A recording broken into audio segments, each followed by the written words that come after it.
Hello बच्चों, let's read the question. The question is for the case of atomic hydrogen, find the minimum resolving power lambda upon delta lambda of a spectral instrument capable of resolving the first 20 lines of the Balmer series. तो हमें क्या निकालना है, resolving power जो है वो calculate करनी है for Balmer series उसकी first 20 lines के लिए.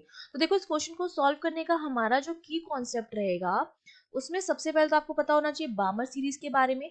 देखो ये हमारा n इक्वल्स टू जो 1 होता है वो हमारा ग्राउंड स्टेट होता है. देन n इक्वल्स टू 2 आपका फर्स्ट एक्साइटेड स्टेट, फिर second excited state, third excited state and so on. ठीक है, इस तरह से आपके क्या होते हैं, स्टेट्स होते हैं.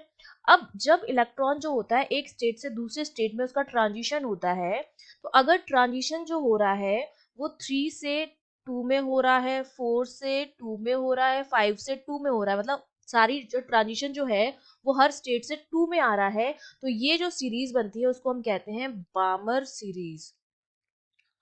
ठीक है, इसका मतलब n1 की वैल्यू जो होती है बामर सीरीज के लिए 2 रहती है, और n2 जो मेरा होता है वो 3, 4, 5 एंड सो ऑन हो सकता है. ठीक है, वो हमारी हो गई बामर सीरीज. पहली चीज तो आपको ये पता होनी चाहिए. दूसरा आपको पता होना चाहिए कि जो वेवलेंथ होती है 1 upon lambda that is given by are Z square 1 upon n1 square minus 1 upon n2 square. ठीक है, तो अब देखिए आर मेरा रेट वर्क कांस्टेंट है, इसकी वैल्यू फिक्स है. जेड एटॉमिक नंबर है और हाइड्रोजन के लिए एटॉमिक नंबर 1 होता है. ठीक है, इसका मतलब लैम्डा जो है वो n की वैल्यू पर जो है वो डिपेंड कर रहा है. ठीक है, तो अगर मैं इस फॉर्मूले को nth स्टेट के लिए लिखना चाहूँ तो 1 अपॉन लैम्डा n जो मेरे पास आएगा वो किसके बराबर आएगा, अगर यहाँ पर मैं r की वैल्यू लिख दूं यहाँ पर. ठीक है, z तो हमारा 1 हो गया, तो r की वैल्यू जो होती है वो होती ई एच अपॉन 2 पाई सी एच बार 1 अपॉन, अब n1 तो फिक्स है इसके लिए बामर सीरीज के लिए, तो 2 का square is 4 minus 1 upon n2 कितना हो जाएगा, अगर मैं n में जो कि मेरा 2 है उसमें 2 ऐड कर दूं. ठीक है, तो वो मेरा क्या हो जाएगा, बामर सीरीज के लिए सेकंड लाइन हो जाएगी, उसमें 2 ऐड करना पड़ेगा क्योंकि मिनिमम जो है वो ग्राउंड स्टेट जो है वो 2 ही है, तो हर नंबर में 2 ऐड करना पड़ेगा, तो नेक्स्ट नंबर मिल जाएगा. सपोज 3 के लिए है तो n मेरा जो हो जाएगा प्लस 2, अगर n की वैल्यू 1 है तो 3 आ जाएगा, फिर n की वैल्यू 2 है तो 4 आ जाएगा. इस तरह से मेरे ये आगे वाले जो हैं स्टेट्स आ जाएंगे. तो ये जो हो जाएगा वो बेसिक फॉर्मूला हो जाएगा बामर सीरीज के लिए. अब अगर मैं यहाँ पर n की वैल्यू 1, 2, 3 इस तरह से रखूं, हमसे पूछा जा रहा है फर्स्ट 20 लाइंस के बारे में, तो जैसे जैसे n की वैल्यू इंक्रीज होती जाती है, जो डिफरेंस होता है लैम्डा में, ठीक है, डेल्टा लैम्डा में जो डिफरेंस होता है वो धीरे धीरे कम होता जाता है, तो इनको डिफरेंशिएट करने के लिए रिजॉल्विंग पावर लगेगी हमें. ठीक है, दो वेवलेंथ्स में डिफरेंशिएट करना पड़ेगा. तो अगर सपोज इस फॉर्मूले में मैं n इक्वल्स टू 19 रख दूं, तो उस केस में मेरा जो लैम्डा आता है वो मेरा किसके बराबर आता है, 336.745 नैनोमीटर के बराबर आता है.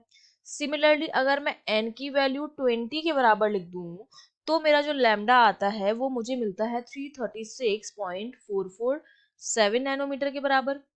तो अगर मुझे रिजॉल्विंग पावर निकालनी है r जो कि रेशियो होता है लैम्डा अपॉन डेल्टा लैम्डा का, तो लैम्डा तो मेरे पास हो जाएगा 336.74 अपॉन दोनों में डिफरेंस कितना हो जाएगा, 19 और 20 में डिफरेंस अगर हम निकालेंगे, दोनों को सब्ट्रैक्ट करेंगे 19 20 वाली वेवलेंथ को, तो वो हमारा डिफरेंस होगा जो आता है 0.298 के बराबर. तो इसको अगर मैं सॉल्व करूंगी तो ये जो वैल्यू आती है रिजॉल्विंग पावर की वो आती है 1.23 इंटू 10⁻3. तो ये हमारी जो है वो फर्स्ट 20 लाइंस के लिए क्या हो जाएगी, रिजॉल्विंग पावर हो जाएगी. और जैसे जैसे हम n की वैल्यू बढ़ाते जाते हैं, क्योंकि अगर मैं n 2 की जगह जो हमने फॉर्मूला लगाया था उसमें अगर मैं n 2 की जगह अगर मैं सपोज 3 लिखती हूँ, तो मेरे पास जो लैम्डा आता है वो आता है 654.2 नैनोमीटर. फिर अगर मैं n2 की जगह 4 रखती हूँ तो उस केस में मेरा जो लैम्डा आता है वो 484.6 नैनोमीटर.